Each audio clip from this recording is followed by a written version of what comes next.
जय हिंद दोस्तों। स्वागत है आप सभी का अपने भाई के यूट्यूब चैनल पे। तो आप लोग वीडियो देख ही रहे होंगे, तो चैनल का नाम क्या बताना, चैनल का नाम आप लोग तो नीचे देख रहे हैं। तो जल्दी से फटाफट सब्सक्राइब कर दीजिए।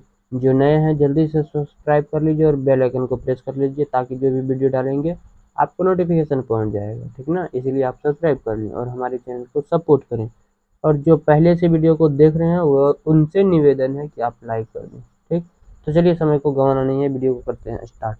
तो देखिए, आज हम ज्योग्राफी के बारे में जानेंगे। ये जो है ज्योग्राफी का सेकेंड यानी कि दूसरा क्लास है। तो इसमें हम कवर करेंगे स्टार तारे के बारे में, ठीक ना। इससे पहले वाले वीडियो में हम कवर किए हैं ब्रह्मांड के बारे में, अब जानेंगे तारा के बारे में, ठीक। तो चलिए वीडियो को करते हैं स्टार्ट।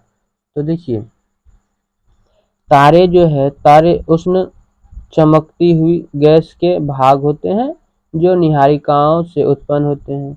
ये आकार, द्रव्यमान और तापमान में सूर्य से व्यास में 450 गुना छोटे से 1000 गुना बड़े तक होते हैं, और इनका जो द्रव्यमान है सूर्य के द्रव्यमान से 1/20 से 50 से ऊपर, तथा उसके धरातल का तापमान जो है 3000 डिग्री सी से 50,000 डिग्री सी तक पाया जाता है, ठीक ना। और तारों का जो रंग है उसके तापमान पर निर्भर करता है और उनकी आयु का सूचक है। जो तारा जितना चमकीला होता है उसकी आयु उतनी ही कम होती है, ठीक ना। जो जितना चमकीला होता है उनकी आयु जो है उतना ही कम होती है। तो तारों में पाई जाने वाली गैसों में हाइड्रोजन जो है 71% है और हीलियम 26% तथा अन्य तत्व 2.5%। तो सबसे ज्यादा कौन है? हाइड्रोजन, उसके बाद हीलियम, ठीक ना। अब देखिए तारा का जीवन चक्र, ठीक। तारा का जो जीवन चक्र है, ब्रह्मांड अनंत गैलेक्सियों का सम्मिलित रूप है। प्रत्येक गैलेक्सी में लाखों तारे हैं जिनका निर्माण निहारिकाओं से होता है। गुरुत्वाकर्षण बल से गैस एवं धूल के बादलों का गोले के आकार में संघटन, गति, उच्च ताप संलयन अभिक्रिया एक तारे के निर्माण के कारक हैं। तारे के विकास क्रम में प्रथम अवस्था प्रोटोस्टार का निर्माण है। इसके बाद तारा विकास की मुख्य अवस्था में प्रवेश करता है। सूर्य के आकार का तारा इस अवस्था में 10 बिलियन वर्ष तक रहता है। इसके पश्चात तारे का हाइड्रोजन विनिष्ट होने लगता है और वह मृत्यु की ओर अग्रसर होता है, ठीक ना। और वह जो है मृत्यु की ओर अग्रसर होता है। और किसी तारे की जीवन अवधि उसके आकार पर निर्भर करती है। सूर्य के आकार, एक सोलर द्रव्यमान के तारे की अवधि जो है 10 बिलियन वर्ष होती है। तारा जितना बड़ा होता जाएगा उसकी जीवन अवधि उतनी कम होती जाएगी। सूर्य से 50 गुना बड़े तारे का जीवन सिर्फ कुछ मिलियन वर्ष ही होता है। विकास की मुख्य अवस्था से निकलकर तारा वृद्धावस्था की ओर अग्रसर होता है, जिससे उसकी बाहरी सतह फैलती है। वह ठंडा होता है और उसकी चमक कम हो जाती है। इस स्थिति को रक्तदान, रेड गैंट या सुपर रक्त दानव कहते हैं। इस स्थिति को जो है रक्त दानव या सुपर रक्त दानव कहते हैं।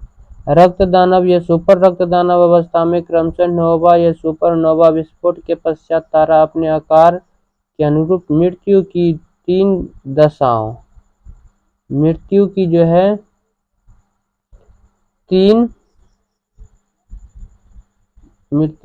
है तीन दशाओं,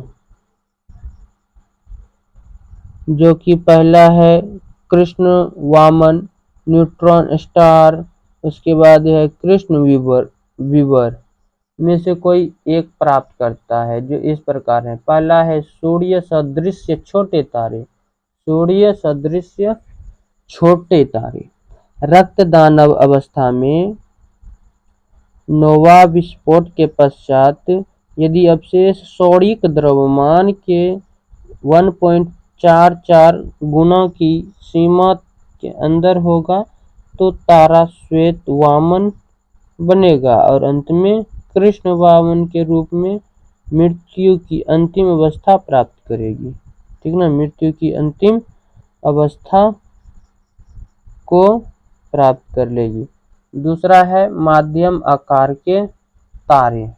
तो माध्यम आकार के जो तारे हैं ये जो है सुपर रक्त दानव अवस्था के पश्चात सुपरनोवा विस्फोट के बाद अवशेष 1.44 सौरिक द्रव्यमान से 3 सौरिक द्रव्यमान तक रहने वाले तारे न्यूट्रॉन तारे के रूप में परिवर्तित हो जाने की संभावना रखते हैं।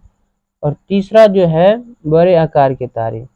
सुपरनोवा विस्फोट के पश्चात 3 सौरिक द्रव्यमान से अधिक अवशेष वाले तारे कृष्ण विवर या ब्लैक होल में परिवर्तित हो जाते हैं। उसके बाद चंद्रशेखर सीमा।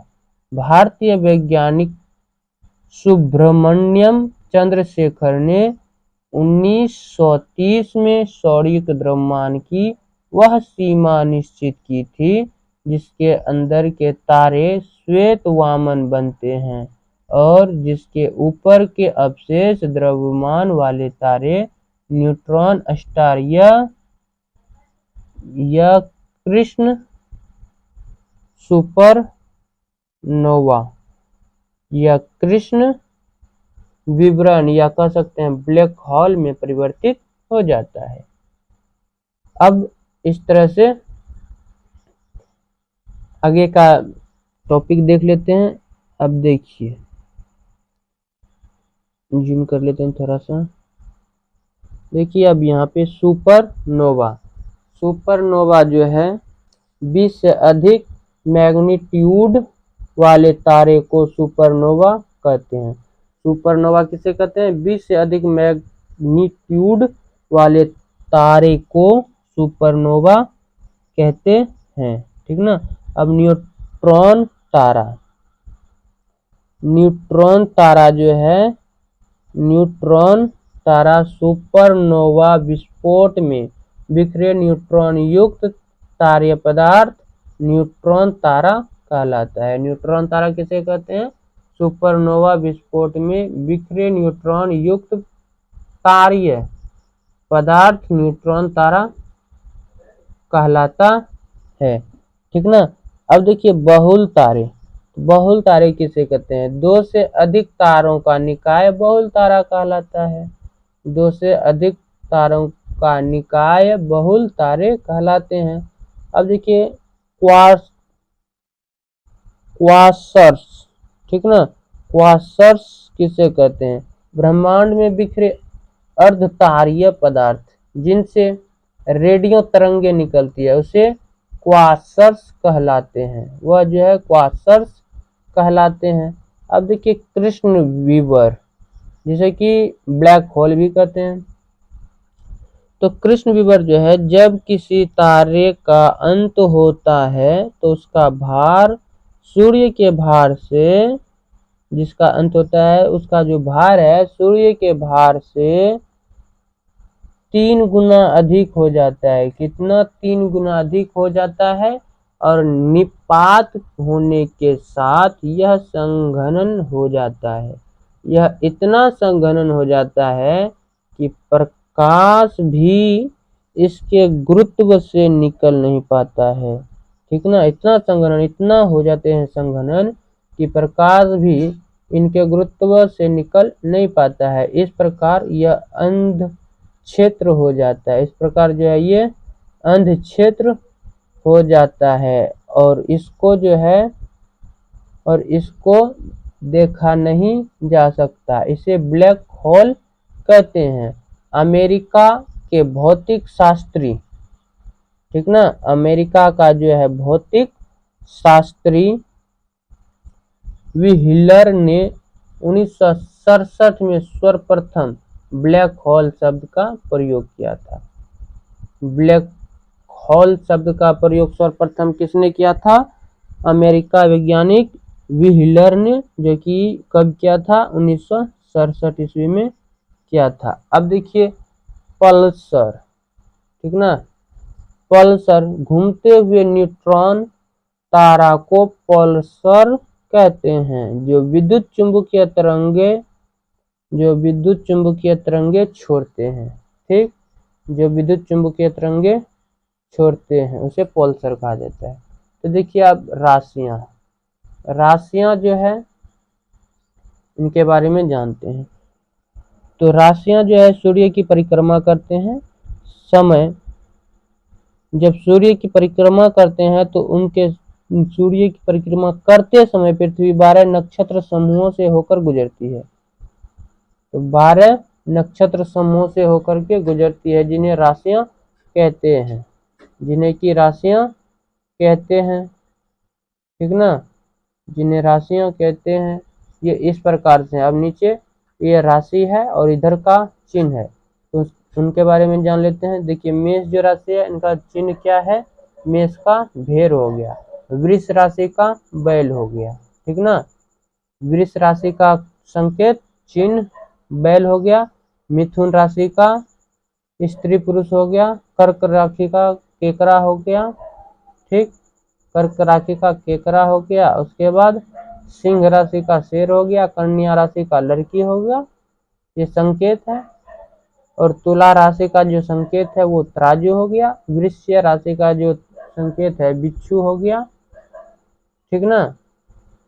और धनु राशि का जो है धनुष हो गया। मकर राशि का मगर हो गया, ठीक। और कुंभ राशि का जो है घड़ा हो गया। मीन राशि का मछली हो गया। ये था 12 राशि, ठीक ना। तो ये 12 राशि का संकेत भी दिया हुआ था। तो आई होप आप लोग समझे होंगे, ठीक ना। यदि आप लोग नहीं समझे तो रिपीट करके वीडियो फिर से देखिए। तो मिलते हैं अब अगले वीडियो में। फिलहाल के लिए आज का वीडियो यहीं तक रहने देते हैं। अब मिलेंगे अगले टॉपिक के साथ। फिलहाल के लिए जय हिंद, जय भारत।